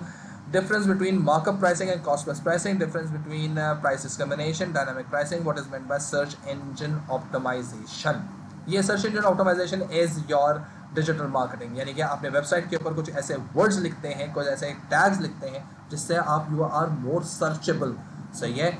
People search those words more often, so if those words are in your website or your page or your channel or your profile, so it pops up in the search, and the more highly it is graded, the more chances you get the click, and the more chances you have you can direct the traffic, and the more chances you have that you might be able to successfully like sell your service or your product, ठीक है।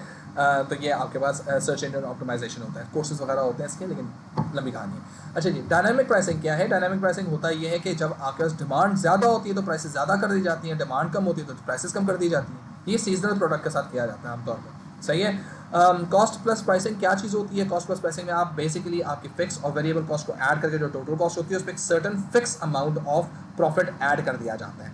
जैसे for example मैंने decide किया हुआ है कि जी मेरी जो टोटल प्राइस कॉस्ट है वो $12 है, तो मैंने फिक्स किया हुआ है कि रिगार्डलेस $12 से $9 हो या $12 से $15 हो, मैंने $3 का प्रॉफिट रखना है, तो मेरी कॉस्ट प्लस प्राइसिंग हो गई। लेकिन अगर मैंने इसको परसेंटेज में रख लिया कि यार मैं 30% कमाना चाहता हूँ, मैं 50% कमाना चाहता हूँ, तो जैसे ही मेरे पास $12 है तो मैंने 50% मार्कअप लगा दिया है, ठीक है। तो 12 का 50% इज 6, तो 12 + 6 is 18 is going to my new price. लेकिन जैसे ये 12 से 15 होगा, सही है, अगर कॉस्ट ऑफ प्रोडक्शन बढ़ जाती है तो मैं उधर भी जाके अपने मार्कअप को वही 50% रखता हूँ, तो प्रॉफिट जो होगा वो बेसिकली मेरा 7.5 का हो जाएगा, ठीक है। 15 का 50% इज 7.5, तो टोटल मिला जोगे 22.5 की मेरे पास नेट प्राइस आ जाएगी।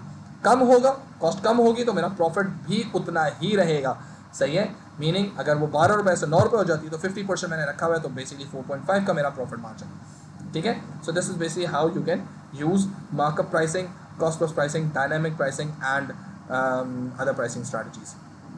लॉस लीडर वाहिद ऐसी स्ट्रैटेजी है, प्राइसिंग स्ट्रैटेजी है, जो ओरिजिनली बहुत सारी इकोनॉमीज़ के अंदर, कंट्रीज़ के अंदर, रीजन्स के अंदर बैन है, सही है, अनएथिकल समझी जाती है। ओरिजिनली करते हैं इस तरह से कि प्रोडक्ट को आप प्राइस कॉस्ट से भी नीचे प्राइस करते हैं। मकसद देखो, अगर 12 रुपये का प्रोडक्ट मैं बना रहा हूँ तो मैं 13 का बेचता हूँ, 14 का बेचता हूँ, 16 का बेचता हूँ, सही है, प्रॉफिट कमा रहा हूँ कम या ज़्यादा, ठीक है। मैं 200 का बेचता हूँ, स्किम कर रहा हूँ।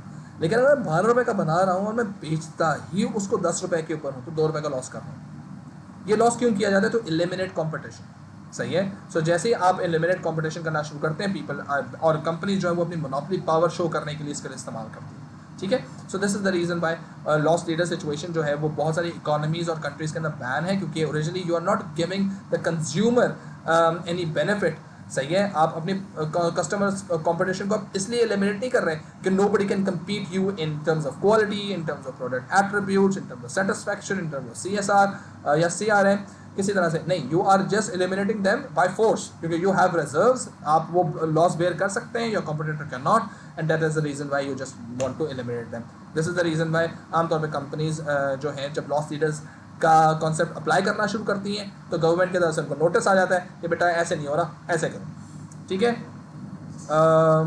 साइकोलॉजिकल प्राइसिंग, आप ओरिजिनली प्राइसिंग के अंदर आप 499 without taxation, with taxation, brand related pricing करना, ये आपकी जो होती है साइकोलॉजिकल प्राइसिंग होती है। तो ये बेसिकली हमारी दिमाग का एक वो है, ख़राबी है, दिमाग की ख़राबी है कि हम 500 और 499 में डिफरेंस देखते हैं, सही है। ये 1000 नहीं है, ये 989 का है, ओके, सही है। सो ये क्योंकि देखो, I don't know whether I should say this here और नॉट, कंज्यूमर्स आर चूजे, और चूजे मिलता जुलता एक और कोई वर्ड है, सही है। बनाओ उनको, ठीक है, वो खुद मुंह से बोलते हैं कि हमें बनाओ, चूज़ा बनाओ, तो कंपनी कहते हैं ठीक है बना देते हैं, परेशानी की बात है। जितने इफेक्टिवली आप चूज़ा बना सकते हो ना किसी को, उतने अच्छे मार्केटर हो, ठीक है। और अगर मार्केटिंग वाला बंदा मोटिवेटेड है ना, तो वो कचरे को सोना करके बेच दें। ये मार्केटिंग का एक मैजिक होता है। सर प्रोडक्ट पोर्टफोलियो एनालिसिस के बारे में बता दें, उसका क्वेश्चन फॉर्मेट और यूजेस। मेरे यहाँ से पोर्टफोलियो एनालिसिस के बारे में मैंने बता दिया, रेंज ऑफ प्रोडक्ट्स के बारे में बात होती है। फ़ायदे कैसे आ सकते हैं, डेफिनेशन आ सकती है इसकी, यार एक अदर फ़ायदा आ सकता है इसका, फ़ायदे आ सकते हैं, फ़ायदे और नुकसान आ सकते हैं, ठीक है।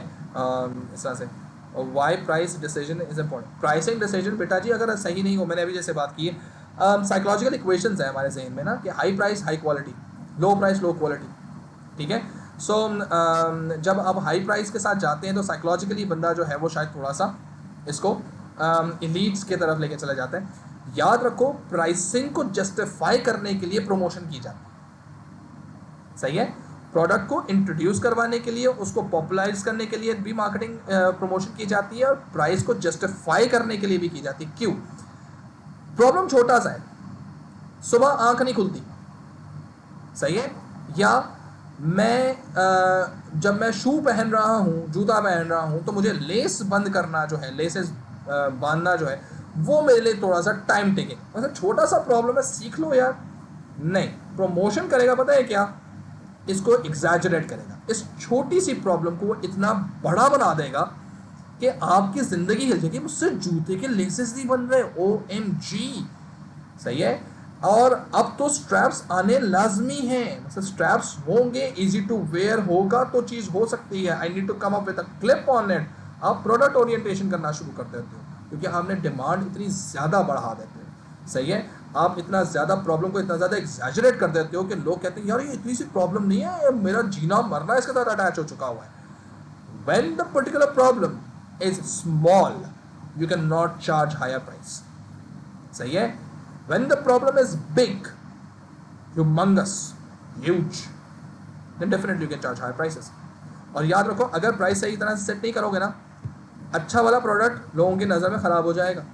और अगर प्राइसेस ज़्यादा रख लोगे और उतना अच्छा ब्रांड नहीं है तो लोग हंसना शुरू हो जाएंगे, क्या पागलपने की हरकतें कर रहा है, शक्ल देखो और हरकतें देखो. सही है. तो pricing plays a vital role. It's a make or break वाली कहानी. सैम्पलिंग बायस, देखो सैम्पलिंग बायस, पहली बात तो ये कि सैम्पलिंग मेथड्स कोर्स का पार्ट नहीं है. सैम्पलिंग बायस का मतलब ये कि सैम्पलिंग करते हैं वक्त जब हम ग्रुप बनाते हैं जिसमें हम रिसर्च करते हैं. देखो मार्केट बहुत बड़ी है. सही है. मैं मार्केट में हर एक को हैंडल नहीं कर सकता, हर एक की नीड पूरी नहीं कर सकता. तो मैंने उसमें से सेगमेंट निकाला कि किसको मोबाइल फ़ोन चाहिए, तो बाकी चीज़ें टूथपेस्ट भी चाहिए किसी को, शू पॉलिश भी चाहिए किसी को जो है हेयर ड्रायर भी चाहिए. मैं तो उसकी बात भी नहीं कर रहा, मैं तो वो देख रहा हूँ कि किसको स्मार्टफोन चाहिए. तो मैंने सेगमेंट कर दिया. अब स्मार्टफोन के अंदर जितने लोगों को चाहिए तो मैं हर एक से दो बात नहीं कर सकता, इसलिए मैं कुछ लोगों का ग्रुप बना लूँगा. वो जो कुछ लोगों का ग्रुप बनाऊंगा ना, वो होगा सैम्पल. अब ये सैम्पल जो है, ये अगर मैं अपनी मर्जी से बनाना शुरू कर दूँ, जो कि सही लोग नहीं हैं या जो मैं चाहता हूँ कि उन लोगों को इंक्लूड होना चाहिए. बायस का मतलब है एक तरफ आपने अपना ओपिनियनेटेड आपने काम किया है. सही है. तो सैम्पलिंग बायस का मतलब ये है कि अगर आपका सैम्पल जो वो ओपिनियनेटेड है पहले से, कि तुमने यार यही चीज़ में टिक करना है, तुमने येस पे टिक करना है, नो पे टिक नहीं करना, तो वो ओपिनियनेटेड होगा. जितना सैम्पल बायस होगा उतना रिजल्ट्स इनएक्यूरेट होंगे. सही है. सैम्पल मींस प्राइसिंग डिस्क्रिमिनेशन हो गया. इलास्टिसिटी डिमांड्स एएस का पार्ट नहीं है बेटा जी, अब ये ए2 में चला गया है. Markup contribution cost plus pricing सब बता दिया मैंने आप लोगों को. Since the Boston matrix as a part of AS can be use in A two, ज़रूर ज़रूर ज़रूर ज़रूर any AS topic can be use in A two. और ये भी याद रखो कि any AS topic can be questioned in A two. सही है. ये याद रखो कि एएस की चीज़ पढ़ ली है ना, तो ए2 में वो आ सकती है, ए2 के पेपर 3 और 4 में आ सकती है, याद रखना. सही है. What factor influences selecting the right channel distribution. Number 1, channel distribution is place. ठीक है. नंबर 1, आपको सबसे पहले ये देखना है कि आपकी प्रोडक्ट की नेचर क्या ये पेरिशेबल है या नहीं है. ठीक है.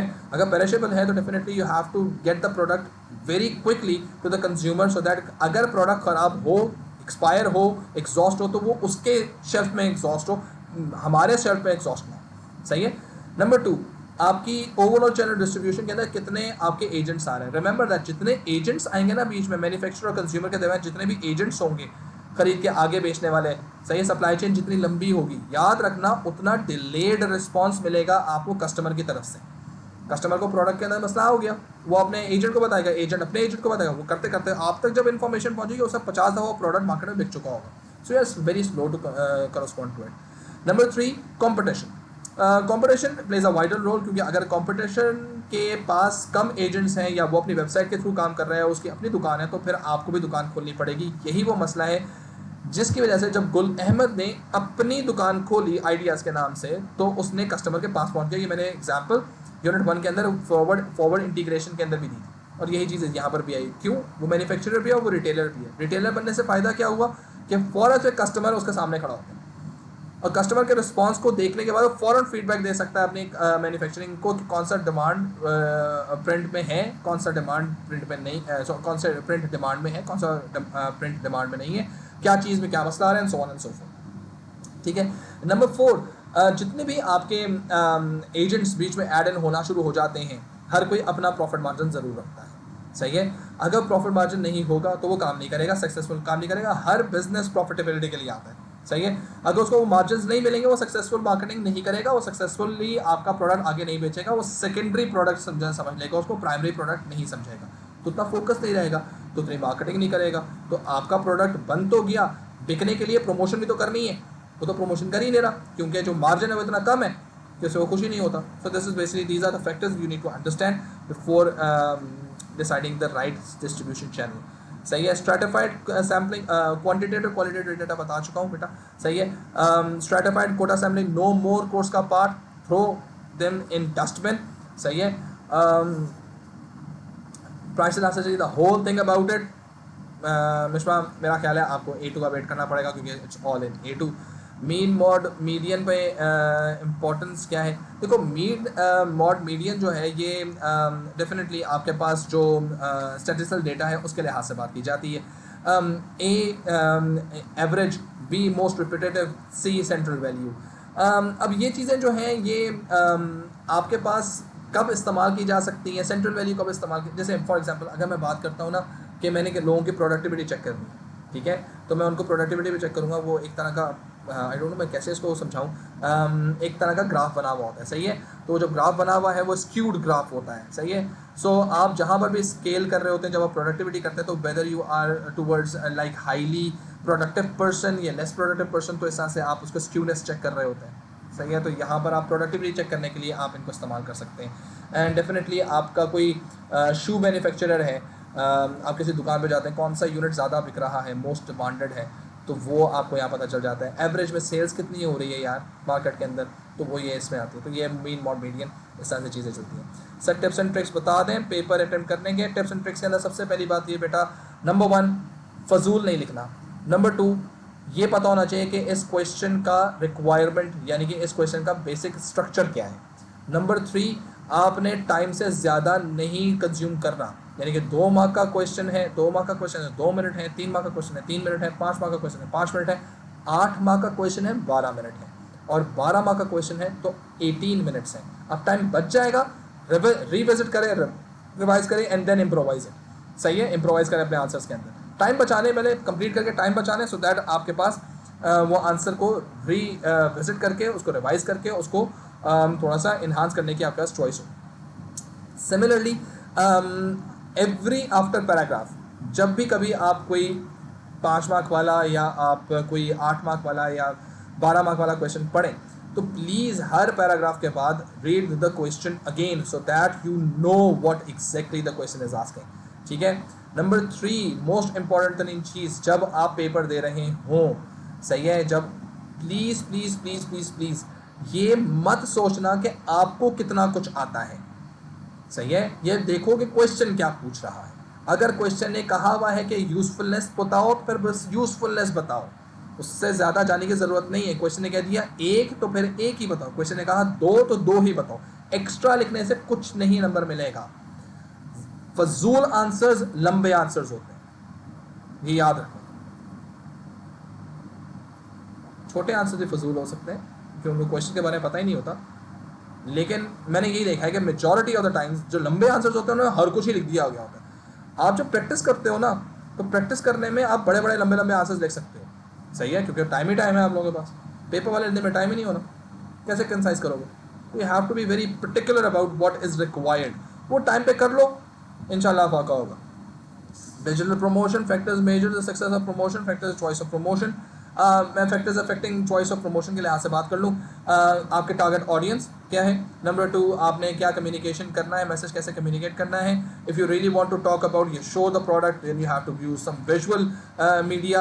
अगर आपको प्रोडक्ट के बारे में इन्फॉर्म करना है, definitely you can just go and chalk the particular thing on the walls, लेकिन definitely you have to show के how good it is, definitely you have to do the product sampling for that. So again ये चीज़ आ जाती है। Number 3 आपको ये देखना है कि आपका मैसेज कितने मीडियम्स के थ्रू जाना चाहिए, क्या ये सिर्फ रिटन मीडियम के थ्रू जाना चाहिए, क्या ये विजुअल मीडियम के थ्रू भी जाना चाहिए, कितने मेथड्स के थ्रू इसको जाना चाहिए। और फिर आपको ये भी देखना है कि कंपटीशन क्या कर रहा है, और फिर आपको ये भी देखना है गवर्नमेंट के रूल्स एंड रेगुलेशंस क्या हैं। बाज़ प्रोडक्ट्स सर्टन जगहों पर इश्तिहार नहीं दे सकते, यानी आप ने अगर फॉर एग्जांपल कुछ ऐसी प्रोडक्ट्स हैं, मैं यहाँ पे नाम नहीं लूँगा, यू नो दिस, उनके इश्तिहार प्रोहिबिटेड हैं टीवी के ऊपर। जैसे चलो एक मैं प्रोडक्ट का नाम लेता हूँ, वीलो, सही है। अब वीलो जो है वो निकोटीन पैच है, अब निकोटीन पैच के लिहाज से उन्होंने वीलो साउंड स्टेशन बनाया, वो टीवी पे नहीं लॉन्च हो सकता, सही है, क्योंकि आपके पास टोबैको और निकोटीन के लिहाज से तमाम तर प्रोडक्ट की प्रोहिबिटेड है एडवर्टाइजमेंट डिजिटल मीडिया के, सॉरी इसके ऊपर टीवी के ऊपर, सही है। न्यूज़पेपर्स में इसका इश्तिहार नहीं आ सकता, ठीक है। तो ये कहाँ इश्तिहार लगाते हैं? पान वाली की दुकान के ऊपर, ठीक है, फिर यूट्यूब पे चलाते हैं, that's basically what they have. So ये चीज़ें आपको ज़हन में रखनी है। अच्छा जी, graph, how to interpret graph and pie charts. Graphs को मैं इस तरह से कैसे समझाऊँ?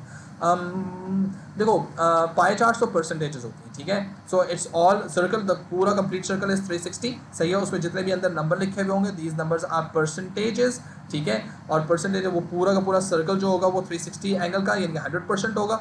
और सो जो जो अंदर अंदर जो पीस स्लाइसेस बने हुए वो परसेंट होंगे। तो पूरे के पाए का, पूरे सर्कल का उन्होंने आपको एक नंबर दे दिया होगा, फॉर एग्जाम्पल 100 मिलियन, और आपसे कहा जा रहा होगा भाई एक कंपनी है उसका 40% शेयर है, तो 100 मिलियन का 40% निकाल लो, that is basically how you can interpret it, सही है। Then discuss the advantage and limitation of multiple products business using product life cycle to help uh, market effective marketing decision। हाँ, अच्छा मैं क्वेश्चन समझ गया कौन सा। ओरिजिनली मल्टीपल प्रोडक्ट का मतलब क्या है? प्रोडक्ट पोर्टफोलियो, सही है। और एडवांटेजेस यही है कि डिफरेंट प्रोडक्ट्स होंगे, डिफरेंट प्रोडक्ट्स मार्केट के अंदर किस तरह से आपका सेल्स रेवेन्यू जनरेट करोगे, आपका स्प्रेड हो जाएगा, कस्टमर के पास वेरिएशंस आ जाएंगी, आपका डिफरेंट स्ट्रीम्स होंगी, you can introduce new products in terms of your multi product line. So you become more comparative, और definitely you have like more market share in the market, ठीक है। Limitations क्या है कि डेफिनेटली बहुत सारे products जो होते हैं वो मार्केट में होते हैं, और हर एक का अपना अपना राइवल प्रोडक्ट होता है, राइवल कंपनी होती है। So you have to like, the more products you have, the more rivals you have to face, सही है। and the more like technically you have to be very vigilant in order to answer their strategies, so it's going to be a super burden। similarly जब हम बात करते हैं in terms of product life cycle के लिहाज से, तो ये प्रोडक्ट लाइफ साइकिल जो है ये डेफिनेटली आपको डिफरेंट स्टेजेस के ऊपर बातें बताता है कि जी अगर इंट्रोडक्शन में कितने प्रोडक्ट हैं, ग्रोथ में कौन सा प्रोडक्ट है, फिर आप उसको देखते हैं मार्केट के अंदर कि यार मेरा प्रोडक्ट ऐसा ग्रोथ के अंदर है, जिससे कम्पीट कर रहा है वो कहाँ पर है, अगर वो ग्रोथ में नहीं है, वो मेच्योरिटी पे, तो how can you compete then, ठीक है। And so on and so forth. Difference between demographic and psychographic techniques of segmentation बता चुका। What is quantitative data, how can, ये मैं बता चुका। Thank you for posting the soccer question. Cost based pricing बता चुका। Discuss the usefulness of furniture retailer using secondary market research when planning to enter a new market. Good question.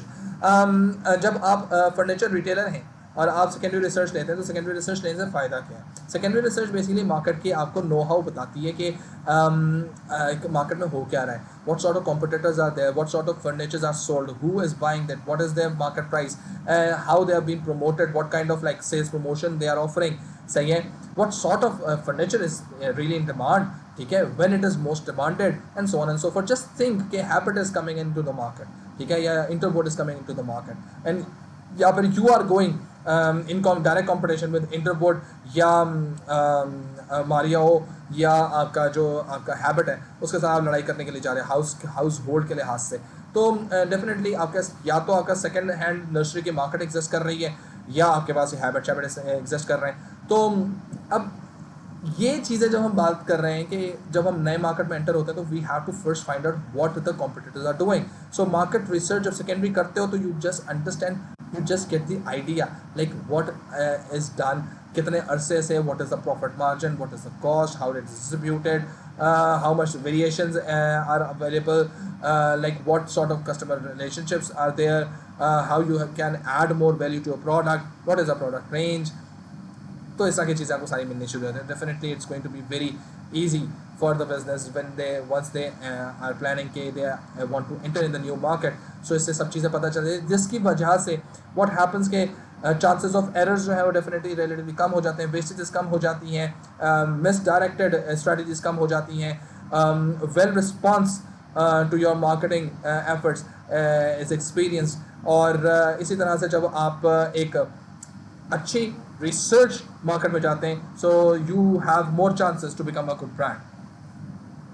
Extension and extension schemes तो कुछ नहीं होती बेटा, extension strategies होती है marketing के अंदर, प्रोडक्ट लाइफ साइकिल के अंदर। तो ये आप करते हैं जब आपका प्रोडक्ट सेचुरेशन पे चला जाता है।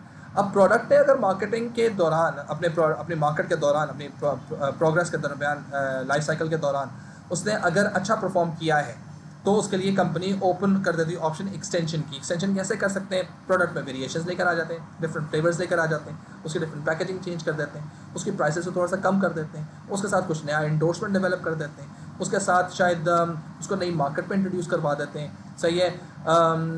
उसके लिहाज से उसकी जो देखो कोई भी प्रोडक्ट है मार्केट के अंदर वो 100% तो नहीं सब लोग खरीद रहे होते हैं ना, तो you tap the existing customers. सही है। या उस प्रोडक्ट का मल्टीपल यूजेज इस्तेमाल करते हैं। जैसे फॉर एग्जांपल एक कंपनी है, वो टूथपेस्ट बना रही है। सही है। और वो टूथपेस्ट बना बना बना बना बना बना बेचे जा रही है। थोड़ी देर बाद उसको लगता है यार टूथपेस्ट के कुछ वेरिएशन लाने पड़ेंगी, वो बेसिकली 3-4 फ्लेवर्स लॉन्च कर देता है। फिर कहते हैं यार इसको छोटे बड़े और बहुत बड़े पैकेट में लॉन्च करते हैं, वो कर देंगे, परसेंटेज डिस्काउंट देते हैं, वो कर देंगे। सारी एक्सटेंशंस चल रही है नॉन स्टॉप। आखिर में कुछ समझ नहीं आएंगे, इससे गाड़ी की लाइट की पत्तियाँ साफ करो, साफ हो जाएंगी। मल्टीपल यूज़ पे इस्तेमाल हो गया। सही है। तो जो पहले दांत ब्रश किए वही ब्रश जो था वो हमने उसमें कर दिया, गाड़ी की लाइट पे कर दिया, हेडलाइट पे कर दिया, वो भी साफ, आप भी साफ। ठीक है। ज़्यादा परेशानी है, डॉक्टर्स को लगा दिया, डेंटिस्ट को लगा दिया कि 10 में से 9 डेंटिस्ट का एतमाद सेंसोडाइन। अल्लाह अल्लाह खैर सलाह ज़िंदगी जियो। सब झूठ बोल रहे होते हैं, कोई भी नहीं कर रहा होता ऐसा। ठीक है। Difference between market and cost and pricing, search engine optimization हो गया, फोर्सेस बता दिया, प्राइमरी सेकेंडरी रिसर्च बता दी, मार्केट रिसर्च सेगमेंटेशन बता दिया, फोर्सेस नहीं है कोर्स का part, market share less even if the market share is increasing. Market share less इसलिए होता है बेटे क्योंकि आपका प्रोडक्ट जो होता है वो कस्टमर्स खरीद नहीं रहे होते। मार्केट शेयर का फॉर्मूला क्या है? Sales of the business upon sales of the industry. ठीक है। अब सेल्स ऑफ द बिजनेस जो है वो कम है, क्यों? क्योंकि आपके प्रोडक्ट के अंदर वो वेरिएशंस नहीं है, वो क्वालिटी नहीं है, वो यूएसपी नहीं है। ठीक है। और जब वो यूएसपी नहीं है तो डेफिनेटली कोई खरीदेगा नहीं, सिंपल सी बात है। तो मार्केट शेयर कम हो जाएगा। ठीक है। फोर्सेस सैम्पलिंग इंक्लूडेड नहीं जी, फोर्सेस नहीं है। एडवांटेज पावरफुल ब्रांड आइडेंटिटी बता चुका। Limitation of sponsorship. स्पॉन्सरशिप होता क्या है? जब दूसरी कंपनीज को आप इस्तेमाल करते हैं जो कि उनके मार्केट सेगमेंट्स के अंदर आपको इंट्रोड्यूस करवाया जा सके। So you basically use their name when you are promoting your product. So merchandise के अंदर आमतौर पे आपने फुटबॉल सॉकर प्लेयर्स के साथ देखा होगा कि डिफरेंट नाम लिखे हुए होते हैं। फार्मूला रेसेस देखो तो पूरी की पूरी गाड़ी जो होती है वो अजीब किस्म की एडवर्टाइजमेंट कैंपेन चल रही होती है। कहना नहीं चाहिए, लेकिन रमज़ान के अंदर अगर आप अफ्तार से पहले या सहरी से पहले आप जब दुआ देख रहे होते हैं तो पूरी फुल स्पॉन्सर्ड दुआ होती है। वो बाकायदा ब्रांड सामने रखे गए होते हैं, वो ब्रांड्स जो होते हैं वो पैसे देते हैं। ठीक है। सो दैट उनको लगे कि ये दुआ जो है ये टैंग वालों की तरफ से भी है और ये जो है ये जामिशीरी वालों की तरफ से भी है और इनकी तरफ से भी है। तो basically what they are trying to do, more eyes are there, not more ears are there. ठीक है। So when more eyes are there they can buy your product. When ears are there they are only listening to what has been said. ठीक है, not showed. तो sponsorship की limitations ये हो सकती हैं कि आपके पास नंबर 1 जो जिससे स्पॉन्सर करवा रहे हो, you definitely have to like they basically have to give you money क्योंकि आप उनका स्पॉन्सरशिप ले रहे होते हैं, स्पॉन्सर्स कर रहे होते हो। तो वो अमाउंट एट टाइम्स उतना नहीं होता जितना आपको जनरेट करना होता है। 1 नंबर 2 चीज़ ये कि वो जिसका आपने स्पॉन्सर लिया हो सकता है वो किसी अनएथिकल एक्टिविटी में पकड़ा जाए। ठीक है। और सिमिलरली एक और जो मसला आ सकता है वो ये भी है कि जब स्पॉन्सरशिप आपके चल रही होती है तो प्रोडक्ट की वो पर्टिकुलर ब्रांड इमेज डिस्ट्रॉय हो चुकी होती है, उतना ब्रांड स्ट्रॉन्ग होता नहीं है, उस मार्केट के अंदर स्ट्रॉन्ग होता नहीं है। तो definitely you may not be able to extract the benefit of sponsorship out of it. ठीक है। पेपर 1 न्यूमेरिकल फार्मूला कौन से क्वेश्चन में आते हैं? पेपर 1 में न्यूमेरिकल्स नहीं आते बेटा, पेपर 2 में आते हैं। फार्मूला ज़रूर आ सकता है लेकिन वो नहीं आता। सही है। Market share, market growth, example of product and customer orientation. Product orientation बेटा आपने फर्स्ट टाइम मिनरल वाटर बनाया, सही है, या आपके पास फ्रंट कैमरा आ गया मोबाइल फ़ोन के अंदर, कैमरा आ गया मोबाइल फ़ोन के अंदर फर्स्ट टाइम, सही है। This is your product orientation. And अब जितने भी मोबाइल फ़ोन में कैमरे आ रहे हैं, भले वो 4 हो, भले 6 हो, भले 10 हो, सारी कस्टमर ओरिएंटेशन है, सही है। और देखो इम्प्लीकेशन का वर्ड जो है ना ये थोड़ा सा इसको क्लियर कर लो। Implication or suggestion, like what is going to happen now. अब तो ये तो हो गया ना, अब क्या होगा, सही है। फॉर एग्जांपल टाइम वेस्ट हो गया, अब क्या करूँ, इम्प्लीकेशन है ये। 7 साल नहीं पढ़ा, फाइन, ठीक है, अब बताओ मैं क्या करूँ, इम्प्लीकेशन है ये, सही है। कॉन्सिक्वेंस एज ए रिजल्ट, अब ये होगा तो इससे बाद क्या, अगर मैं नहीं पढ़ूंगा तो फिर क्या होगा, सही है। वैसे ठीक है, मैंने पूरा साल नहीं पढ़ा तो मैं क्या करूँ, ये मेरी इम्प्लीकेशन है।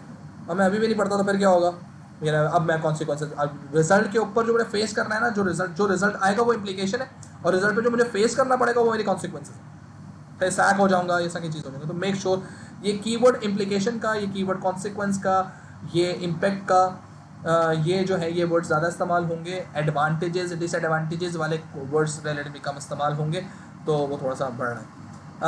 एसेट लेड मार्केटिंग जो है originally it's a kind of a brand value जो आप एक्सट्रैक्ट करते हैं इन द मार्केट। रेड कार्पेट आपको मिलता है इसके अंदर, जैसे आईफोन, सिंपल सी बात है, they are very strong business. NASA, सही है, any picture given by NASA is extremely authentic and is accurate. If they say कि जी हम लोगों ने अपनी हबल टेलीस्कोप के थ्रू देखा है कि तकरीबन कोई 3000 लाइट ईयर से आगे एक और जो है हमारे पास एक अर्थ एग्जिस्ट कर रही है, ये देखिए उसकी तस्वीर है, क्योंकि वो नासा कह रहा है ना, मान लो, सही है। तो एसेट लेड ये चीज़ होती है, ठीक है। Sir you look like you have reserve 2 to 3 hours now. Okay sir, सोच रहे होंगे नहीं सब मार्केटिंग पूरा चक्कर करवाता, लिमिटेशंस, अल्लाह हाफिज़, कस्टमर रिलेशनशिप बता चुका, CRM बता चुका, product placement and product placement का मतलब ये है कि आपकी प्रोडक्ट जो है वो स्टोर में कहाँ पर रखी जाएगी, ठीक है, या आपकी वेयर हाउसिंग में कहाँ रखी जाएगी, दैट इज़ प्लेसमेंट। याद रखो, जब आप किसी दुकान में जाते हो, किसी रिटेल स्टोर पे जाते हो, तो आपको बहुत सारी चीज़ें सामने मुंह के ऊपर आके लग रही होती हैं। क्यों? पैसे नहीं होते। बहुत सारे प्रोडक्ट्स जब भी कभी आप किसी इम्तियाज़ पे जाओ या चेस पे जाओ या K4 पे जाओ या कहीं पर भी जाओ, वहाँ पर जाके जाओ देखते हो तो बहुत सारी की आई लेवल पे चीज़ें रखी हुई होती हैं, दैट इज़ प्लेसमेंट। सही है कि आई लेवल पे है, मकसद 3 फीट से लेकर 5 फीट के दरमियान जो प्रोडक्ट जो आयल्स आती हैं, ये बेसिकली सबसे ज़्यादा महंगी आयल्स होती हैं, क्योंकि सबसे ज़्यादा व्यू एरिया इसमें जाता है। बिलो 3 फीट कोई लेट के तो चीज़ें देखता नहीं है, ढूंढता नहीं है, सही है, कोई आमतौर पर प्रोडक्ट दिखते भी नहीं है, और ऊपर 5 फीट से ऊपर भी बहुत सारे लोग नहीं देख रहे होते, ठीक है। तो it's basically eye view is basically 3 to 5 feet in Pakistan, सही है। अगर हम वैसे वेस्ट इंडीज़ में होते तो तकरीबन 7 से 8 फीट के ऊपर हम बात कर रहे होते, तो वो अलग बात है। लेकिन पॉइंट इस तरह से कि जब हम बात करते हैं इन टर्म्स ऑफ डिस्प्लेसमेंट, तो प्रोडक्ट के साथ रखा जाता है। अगर मैंने एक नया इंस्टेंट नूडल लॉन्च करना है ना, मैं कनौर के साथ अपने प्रोडक्ट को रख दूँगा। प्रोडक्ट कहीं भी पड़ा हो कनौर का, मैं उसका अपना मेरा इंस्टेंट नूडल उसके साथ पड़ा हुआ होगा। कॉल्सन्स और उसके आसपास शान शूप वालों का जो है, उसके साथ, कनौर के साथ, कॉल्सन्स के साथ जो इंस्टेंट नूडल्स बने, मैं उन्हीं के साथ जाके अपना प्रोडक्ट प्लेस कर दूंगा। इंशाल्लाह सेल्स हो जाएंगी, क्योंकि कस्टमर उस आइल तक उन ब्रांड्स की वजह से आएगा, ठीक है। एंड देन मेरी प्रोडक्ट की प्राइसेस कम होंगी, या मैंने शायद कोई डिस्क्रिमिनेशन वगैरह डाली भी होगी कि जी buy 10 pack of noodles and get 2% of my market share of my market worth, ठीक है। तो या 2% of my ownership of the business, क्योंकि अगर आप देखो डिफरेंट जो लोकल मोहल्ले के जो पिज़्ज़ाज वगैरह होते हैं, वो इस तरह की डीलें निकालते हैं, buy 2 large get 3 medium free, सही है, और पता नहीं 10 ज़्यादा चीज़ें दे देते हैं, बस कंपनी का हिस्सा नहीं देते, वो भी दे देते तो मेरे ख्याल से ज़्यादा अच्छा हो जाएगा। सो ये ऐसा क्या पोजिशनिंग मैं आपको पहले बता चुका, बाय हार्ट और बाय माइंड होती है, सही है। Discuss the view business would be more successful if working in with operations department.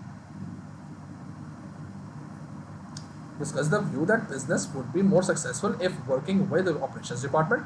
Unit 4 का क्वेश्चन है बच्चे, कल करेंगे वाला क्वेश्चन।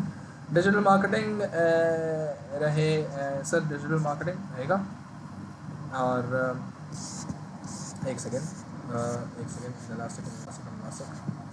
ये एक सेकेंड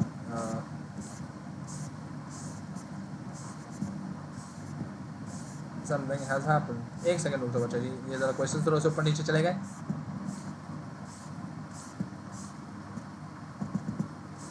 ओके, ये मैं वापस आ गया। Boston metrics equivalent discuss will not be achieved। जी ये वाला क्वेश्चन भी है। Discuss the view that marketing objective will not be achieved without close relationship between marketing and other departments। ये क्वेश्चन जो है इसको ज़रा थोड़ा सा समझने की कोशिश करो। मार्केटिंग ऑब्जेक्टिव्स अचीव नहीं होंगे, डिस्कस द व्यू आ गया, ये वैलिड द व्यू के साथ होगा, तो कहूँगा येस, पहले मैं एग्री करूँगा इसके साथ कि मार्केटिंग ऑब्जेक्टिव्स जो हैं वो अचीव नहीं हो सकते, क्योंकि आपके अगर दूसरे डिपार्टमेंट के साथ रिलेशंस स्ट्रांग ना हो, क्योंकि आपके मार्केटिंग ऑब्जेक्टिव बेस करते हैं आपकी कोऑर्डिनेटेड एफर्ट्स विद फाइनेंस नहीं होगा तो प्रमोशन के लिए आपकी बजट नहीं बन सकेगा, therefore you may not be able to perform good promotion campaign. आपका HR, अगर HR के साथ वेल कोऑर्डिनेट नहीं होंगे तो सेल्स पर्सनस जो हैं जो सेल्स की टीम है वो मोटिवेटेड नहीं होगी, जब वो मोटिवेटेड होगी सेल्स पिच सही नहीं कर पाएंगे, से कम्युनिकेट सही तरह से नहीं कर पाएंगे। तो ऑपरेशंस डिपार्टमेंट का मार्केटिंग के साथ लिंक होना बहुत लाजमी है। प्रोडक्शन उतने यूनिट्स की होनी चाहिए जितनी हम डिमांड जनरेट करवा रहे हैं, ऐसा ना हो मार्केट में प्रोडक्ट शॉर्ट हो जाए। प्लस जो कह रहे हैं, जो हम बोल रहे हैं मार्केटिंग करने में, क्या वो प्रोडक्ट के अंदर वैल्यू है या नहीं है। फॉर एग्जाम्पल एक मोबाइल फ़ोन है, वो मोबाइल फ़ोन कहता है कि नाइट शॉट हम नहीं मार सकते, नाइट शॉट नहीं है इसके अंदर, एग्जिस्ट नहीं कर रहा, मैं बिला वजह में क्यों पिच कर रहा हूँ, सही है, क्योंकि I am not trend on it, सही है। लेकिन याद रखो कि मार्केटिंग ऑब्जेक्टिव्स का क्लोजली रिलेशन होना डिपार्टमेंट्स के साथ बहुत ज़रूरी है, लेकिन मार्केटिंग ऑब्जेक्टिव खुद भी बगैर अगर कनेक्शन ना भी हो, लेकिन फिर भी ये बहुत ज़्यादा इंपॉर्टेंट होगा, क्योंकि बिजनेस की सक्सेस जो है वो बेस करती है आपकी प्रोडक्ट की ओवरऑल कवरेज के ऊपर, कि कंपनी की कवरेज कितनी है, कि how well market research is done. So इसका मतलब ये नहीं है कि सिर्फ अगर आगे कोऑर्डिनेशन विद HR, ऑपरेशंस और मार्केटिंग फाइनेंस डिपार्टमेंट हो तो आपका मार्केटिंग ऑब्जेक्टिव सक्सेसफुल हो, आपकी रिसर्च भी मैटर बहुत ज़्यादा करती है, ठीक है। Sir when ever method of secondary research will come, which method, ये बेटा जी ये टोटली डिपेंड करता है। स्मॉल बिजनेस है तो आप इंटरनेट से बात कर सकते हैं, बड़ा बिजनेस है तो वो डेफिनेटली वो एक्सपर्ट ग्रुप्स को भी हायर कर सकता है। पाई चार्ट, ग्राफ वगैरह इंपॉर्टेंट है, डेफिनेटली डेफिनेशन के तौर पर ज़रूर आ सकते हैं, ठीक है। Sir how should an example look like when answering the question,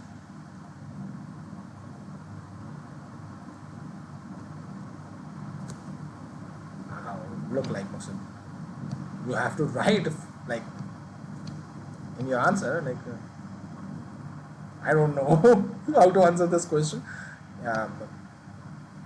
answer में नज़र आना चाहिए उसको।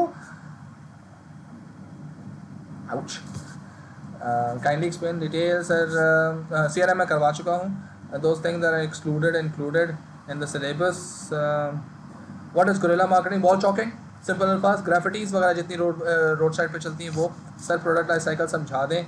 Product life cycle basically different stages है बच्चा।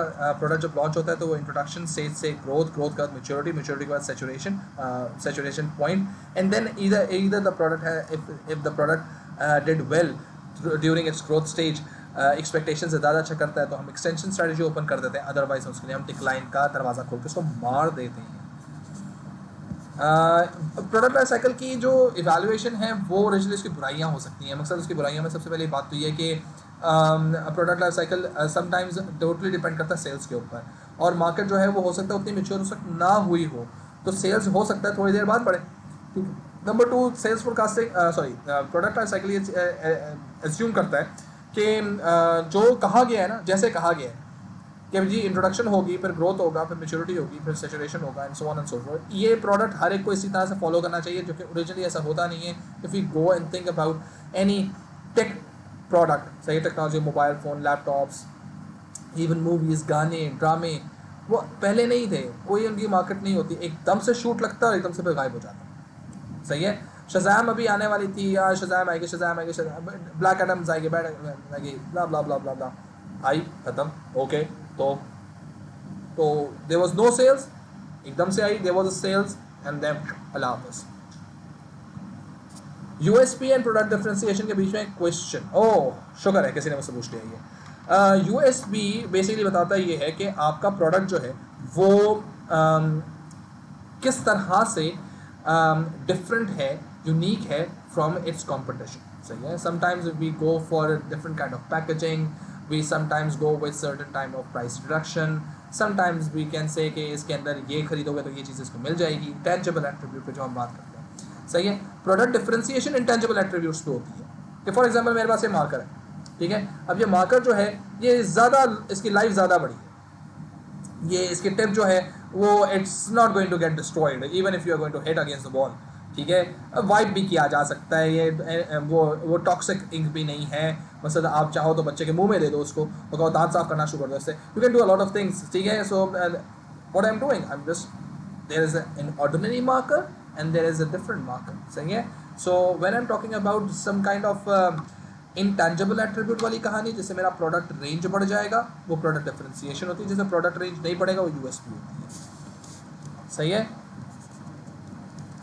Sir do you teach for free? Sir you teach for free और क्वेश्चंस भी चेक कर देते हैं even though we are not your student. मेरे टीचर को 1 महीना पहले भेजा था यार। Sir corporate objective and it's link with marketing objectives समझा दें प्लीज़। कॉर्पोरेट ऑब्जेक्टिव्स बेटा जी होता ये है कि बिजनेस जो है वो उसके survival, growth, profitability, share holder की वैल्यू और उसकी कॉस्ट मिनिमाइजेशन, ये तमाम तरह के कॉर्पोरेट ऑब्जेक्टिव्स होते हैं, सही है। और जब हम बात करते हैं मार्केटिंग ऑब्जेक्टिव्स की तो ये होती है market share, market growth, brand development, sales increase, repeat purchase, reducing the bad image of the business, ये सब चीज़ें होती हैं, ठीक है। सो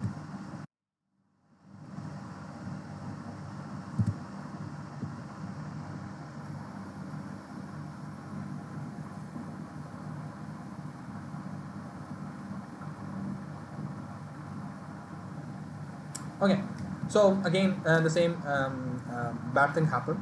So if you are in a survival situation, so definitely you have to ensure कि जो business है वो किस तरह से काम करेगा।